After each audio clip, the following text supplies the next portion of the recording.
And that mention of history brings us rather neatly on to our next two speakers, who are Professor Jan Walmsley from the Social History of Learning Disability Group at the OU, and Dr. Simon Jarrett, who's also part of that group, but who's also the editor of Community Living. And they're going to be talking to us a little bit about the historical context and what's happening now in the communities. So Jan and Simon, over to you. We're really looking forward to hearing from you. Hello everybody, I'm Jan. Thanks Nicola. I'm really proud and excited to be here, and thank you for inviting me. It's a wonderful website. My job is to set this into a historical context. Now that sounds really quite complicated, but actually it isn't. I don't know if you've ever thought about this, but not only have the voices of people with learning disabilities been missing during the pandemic, they've been missing throughout human history. Because how do we know about history? We know about the past because of what people record, write down, maybe paint or draw. And until fairly recently, it wasn't seen as an important thing to record the voices of people with learning disabilities.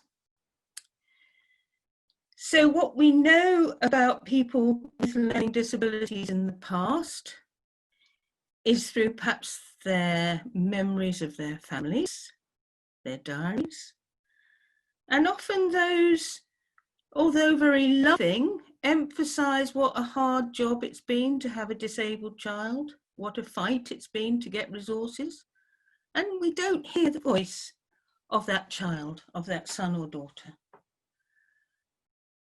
Even worse, probably, we hear about them through reading the case notes from medical professionals. Not people like Sheila, but people usually focusing on what the person cannot do, their deficits, their medical problems. Just imagine the picture we get of you if all we had was your medical records and your school reports. Nothing from you directly as a person.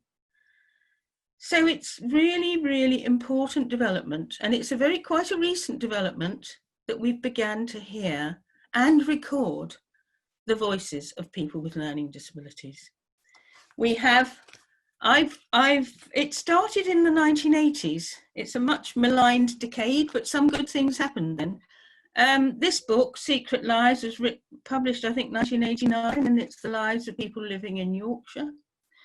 And then the Open University, which has been a pioneer in this since very early on, produced this book called Know Me As I Am, which is an anthology of the writings by people with learning disabilities, their poems, their paintings, their drawings, published 30 years ago.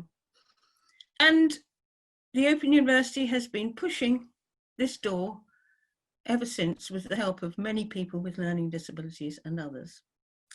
So this is in a long tradition of making sure we have and hear the voices of people with learning disabilities.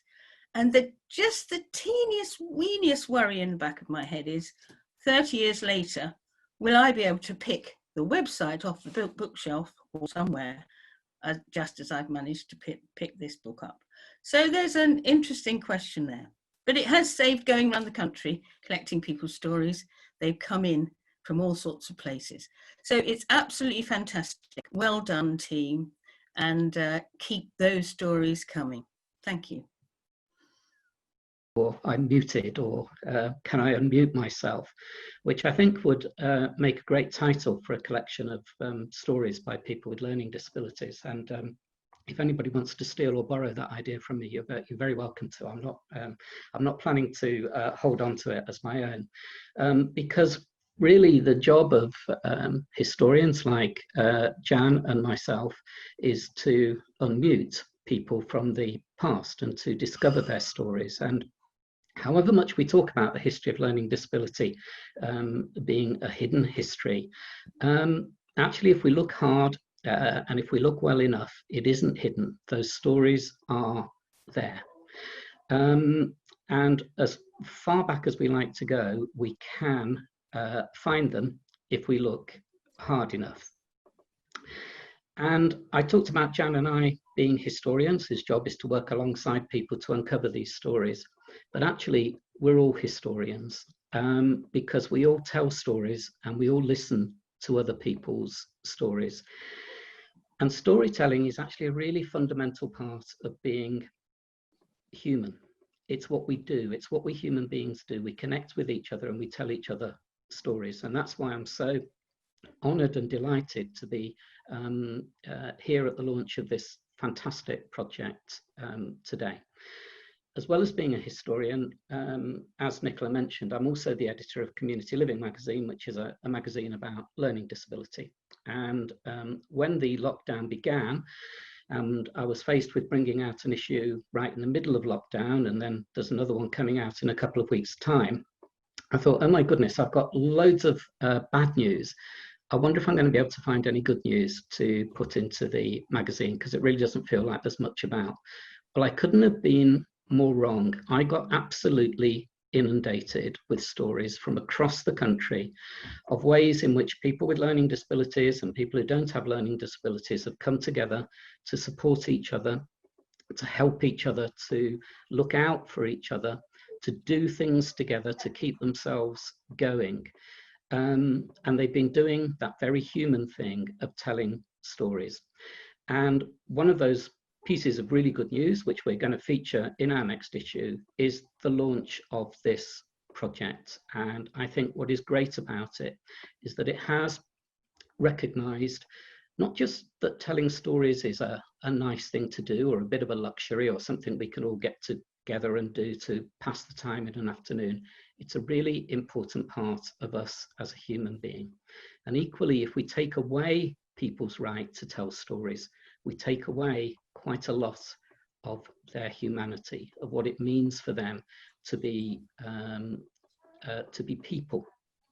And we know that when that happens, that is when it results in people being locked away and badly treated because they're not seen as people with stories worth telling.